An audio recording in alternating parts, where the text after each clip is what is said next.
어떤 작가는 이렇게 쓴 적이 있습니다. 우리는 용기 있는 자의 광기를 찬양한다. 그 광기야말로 삶의 지혜다. 오늘날처럼 이성주의가 지배하는 시대에는 이런 생각에 공감하는 사람은 그리 많지 않습니다. 지금으로부터 100년 전 20세기 초에는 이런 광기에 가까운 용자들이 지금보다는 조금 더 있었지만 그래도 여전히 소수에 불과했습니다. 그런 사람들 가운데는 얼음의 대륙 남극을 처음으로 정복하려 했던 개척자들도 포함되어 있었겠죠. 여러분 안녕하세요. 이 얼어붙은 대지에서 벌어진 가장 두렵고도 가슴을 울리는 탐험 이야기를 알고 싶지 않으신가요? 알고 싶으신 분들 가운데 아직 채널을 구독하지 않으셨다면 지금 구독 버튼을 눌러주시면 감사하겠습니다. 여기는 토픽이에요. 자, 그럼 시작해볼까요?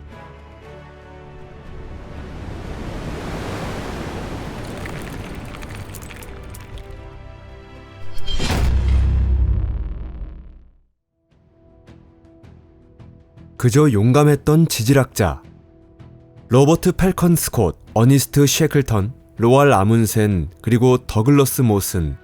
이 유명한 탐험가들의 간결한 목록에 이름을 올린 이들 모두가 자신을 영웅이라고 생각했던 것은 아닙니다. 예를 들어 더글러스 모슨은 아무도 밟지 않은 땅을 정복하는 일을 자기의 본업이나 가장 위대한 업적으로 여긴 적이 단 한 번도 없었죠. 모슨에게 남극 탐사는 어디까지나 의미있고 흥미로운 과학 활동에 불과했고 그는 바로 그곳에서 삶의 가치를 찾았던 것입니다. 이런 남극 탐험에 대한 태도는 로버트 스콧과 모슨 사이의 가장 큰 차이점이기도 했는데요. 남극에서 돌아온 모슨은 로버트 스콧이 영웅적인 죽음을 맞았다는 소식을 듣고 이 용감한 남극 정복자의 최후에 깊은 경의를 표했습니다.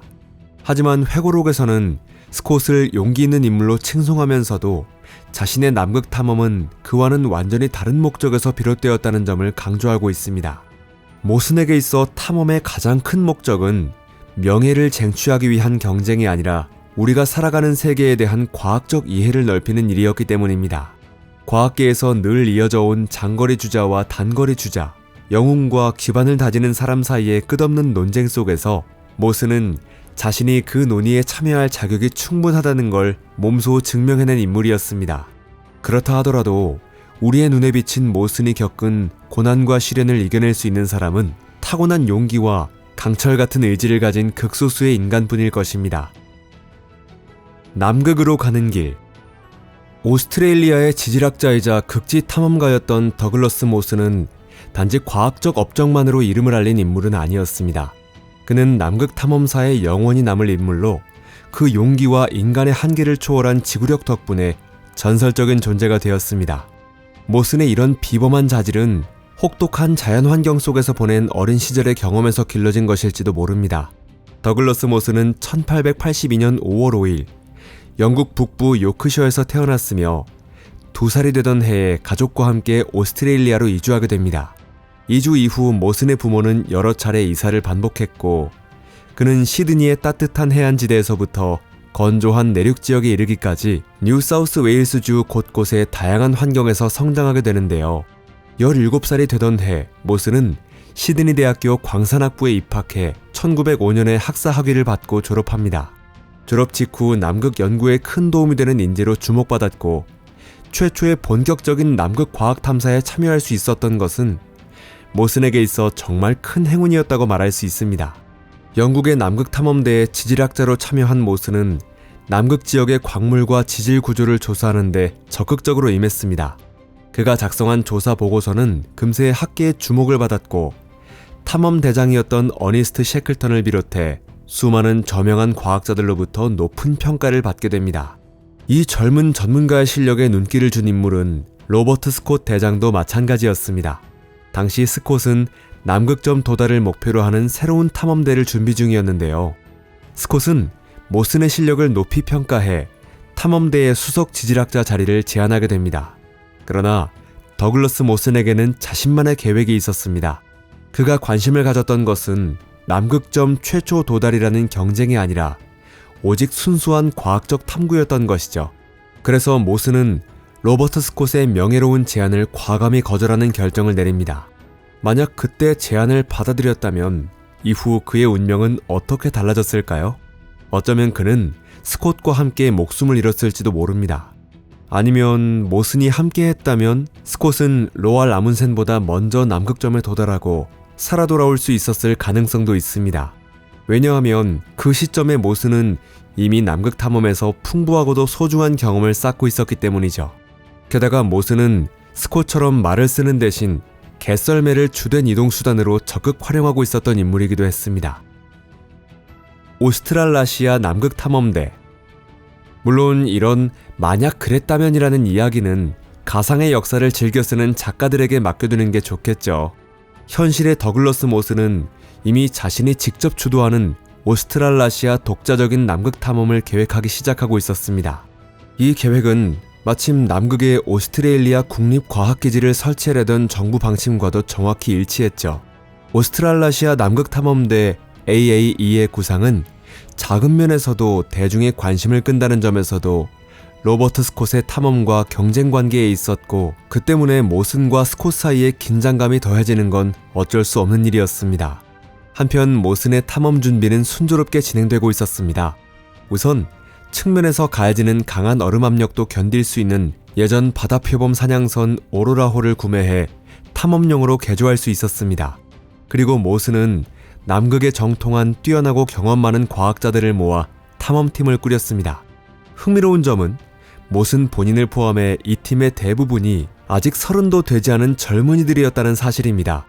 모슨은 남극이라는 극한의 환경 속에서 인간의 한계를 뛰어넘는 시련을 견뎌내려면 신체적으로 가장 왕성한 젊은 시기가 아니고서는 불가능하다고 생각했기 때문입니다.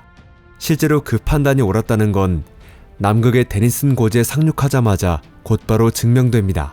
남극에서의 작업은 말 그대로 일반인의 상상을 초월하는 체력과 정신력을 요구했기 때문이죠.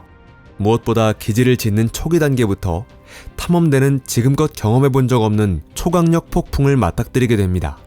나중에 밝혀진 사실이지만 그들이 커먼웰스만에 세운 메인 베이스는 지구상에서도 손꼽히는 강풍지대 한가운데 위치해 있었던 겁니다. 그곳의 연평균 풍속은 시속 50에서 55km에 이르고 폭풍이 몰아칠 때는 160km, 기록상으로는 무려 320km에 달하기도 했습니다. 그런 폭풍 속에서는 앞을 향해 걷기 위해 몸을 바람에 맡기고 무언가를 붙잡지 않으면 그대로 날아가 버릴 정도였죠. 모슨이 이 메인 베이스를 바람이 절대 잠들지 않는 곳이라고 불렀던 것도 당연한 이야기입니다. 얼어붙는 추위, 끊임없는 눈, 그리고 미친듯이 몰아치는 폭풍이 겹친 그 환경은 생존 자체가 그야말로 지옥이라는 말밖에 할 수 없을 정도였습니다.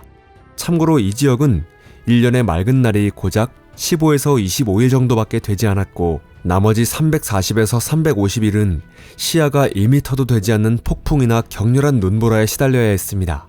그럼에도 불구하고 모슨의 대원들은 살아남는 데 그치지 않고 꾸준히 과학적 활동을 이어갔습니다. 특히 탐사가 활발해진 시기는 남극의 여름철인 11월부터 이듬해 2월까지였습니다. 이 시기가 사실상 유일한 조사 기회였고, 처음엔 반경 50km 정도, 나중에는 그보다 더 멀리까지 탐사 범위를 넓혀 기지 주변을 조사할 수 있었습니다. 날씨만 허락된다면 즉시 개썰매나 때로는 대원들이 직접 교대로 끄는 썰매 캐러밴이 기지를 떠나 현장으로 향했죠. 지질학자들은 이런 답사 과정에서 암석과 광물 샘플을 수집하고 간이 수준이지만 지질도 제작에도 도전했습니다. 빙하학자들은 빙하의 구조와 움직임을 조사했습니다. 기상학자들은 풍속, 기온, 기압 등을 관측했고, 각지에 측정 장비를 설치한 중간 관측소들도 세웠습니다. 측량사들은 지도에서 공백으로 남아있던 지역의 최초 지형도를 하나씩 만들어갔습니다. 이 야외 조사의 시즌은 최대한 효율적으로 활용되었습니다. 물론 가장 험하고 위험한 임무는 탐험대장인 더글러스 모슨 스스로가 직접 맡았습니다. 비극의 원정. 모슨의 동쪽 개썰매 원정은 메인 베이스에서 동쪽에 위치한 아델리랜드와 조지 오세랜드 해안 지역에서 지질학, 빙하학, 지형학 등을 조사하기 위한 과학 탐험으로 계획되었습니다. 이를 위해서는 기지에서 동쪽으로 해안을 따라 약 500km를 전진한 뒤 같은 길을 되돌아와야 했습니다. 전체 일정은 약 2달 남짓 걸릴 것으로 예상되었죠. 1912년 11월 10일 더글러스 모슨 본인과 영국인 벨그레이브 닌니스, 그리고 스위스인 자비에르 메르츠, 이렇게 세 사람이 이 비극적인 결말로 향할 원정을 출발했습니다. 그들은 2대의 대형 썰매에 총 16마리의 개를 묶고 수톤에 달하는 식량, 텐트, 과학 장비를 싣고 길을 나섰습니다. 처음에는 날씨도 온화했고 큰 어려움 없이 거의 500km 가까이 전진할 수 있었습니다. 하지만 아이러니하게도 비극은 기지에서 가장 멀리 떨어진 지점, 되돌이기까지 20km도 남지 않은 곳에서 터졌습니다. 1912년 12월 14일, 빙하를 지나던 중 닌니스가 타고 있던 썰매가 가장 힘센 6마리의 개와 함께 눈에 덮인 깊은 크레바스로 추락했습니다. 모슨과 메르츠는 필사적으로 이름을 불렀지만 대답은 돌아오지 않았습니다. 재어보니 그 균열의 깊이는 무려 45m나 되었습니다.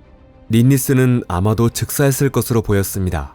그와 함께 6마리의 개, 대부분의 식량, 텐트, 그 밖의 장비도 한순간에 얼음의 심연 속으로 사라졌습니다.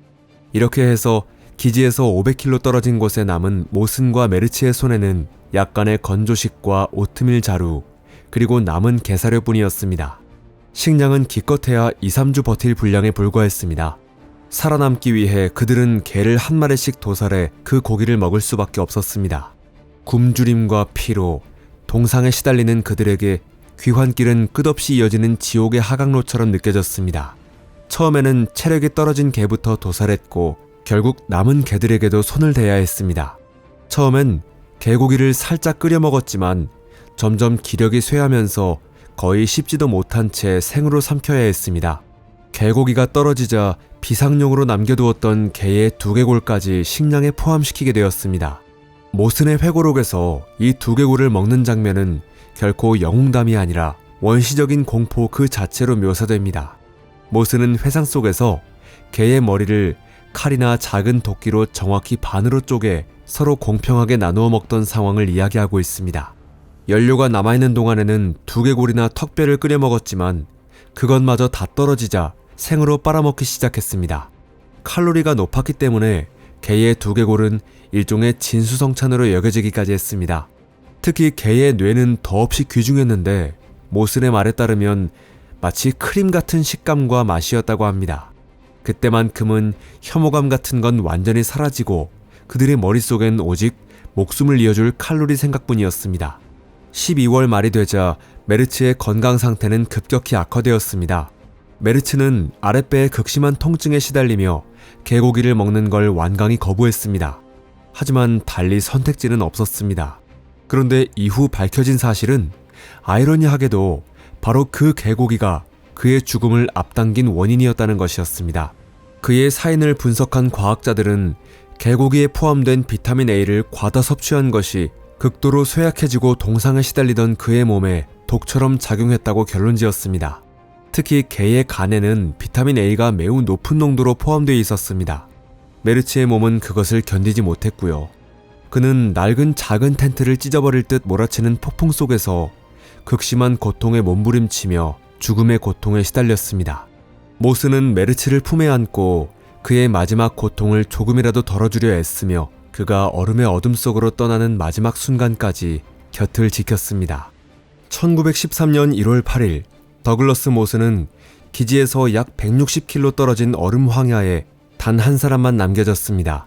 그 후 모스는 회고록에서 마지막 며칠을 비교적 따뜻한 텐트 속에서 조용히 마무리할 것인지 아니면 고통스럽고 아마도 무의미하게 끝날 수도 있는 탈출을 시도할 것인지 그 선택을 수없이 고민했다고 기록하고 있습니다.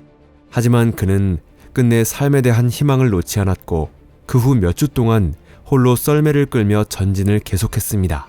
몸은 더 이상 말을 듣지 않았고 발바닥은 깊게 갈라져 피부가 벗겨졌지만 그는 멈추지 않았습니다. 심각한 영양실조와 발의 동상으로 하루에 겨우 200에서 400m 정도밖에 이동할 수 없었지만 그는 한 걸음 한 걸음 끝까지 나아갔습니다. 어느 날은 빙하의 틈에 빠졌다가 가까스로 기어나오는 일도 있었습니다. 날씨는 최악이었고 눈보라를 동반한 거센 하강풍이 끊임없이 몰아치며 기온은 영하 20도 아래로 떨어져 있었습니다. 놀라운 점은 모슨이 신기할 정도로 정확한 방향 감각을 가지고 있었고 그 덕분에 단 한 번도 길을 잘못 들지 않았다는 것입니다. 바로 그 감각이 그의 생명을 구했습니다. 그는 얼음을 파서 만든 보급 거점, 이른바 알라딘의 동굴에 정확히 도달했던 겁니다. 그날은 1913년 2월 1일이었습니다. 그곳에서 기지까지는 불과 8km 남짓밖에 되지 않았지만 모스는 이 동굴에서 꼬박 일주일을 머물렀습니다. 다행히도 동굴 안에는 식량과 난방용 연료가 비축돼 있었고 모스는 이 마지막 몇 킬로를 쉬지 않고 나아갔다가는 정말로 쓰러질 거라고 느끼고 있었던 것입니다. 그리고 2월 8일, 출발한 지 정확히 3개월 만에 모스는 마침내 알라딘의 동굴을 떠나 이제는 집처럼 느껴지는 메인 베이스로 돌아왔습니다. 게다가 그는 자신을 오스트레일리아로 데려가 줄 예정이었던 오로라호의 선미를 간신히 눈에 담을 수 있었습니다. 실제로 그 배는 모슨이 돌아오기 겨우 6시간 전에 항구를 떠난 것이었습니다. 결국 모슨은 6명의 동료와 함께 남극에서 한 시즌 더 월동해야만 했습니다. 참고로 이 월동 역시 만만치 않은 고생이었지만 그것은 또 다른 이야기입니다. 오늘 영상이 흥미로우셨다면 좋아요와 공유도 부탁드려요. 시청해주셔서 정말 감사합니다. 그럼 또 만나요. 안녕히 계세요.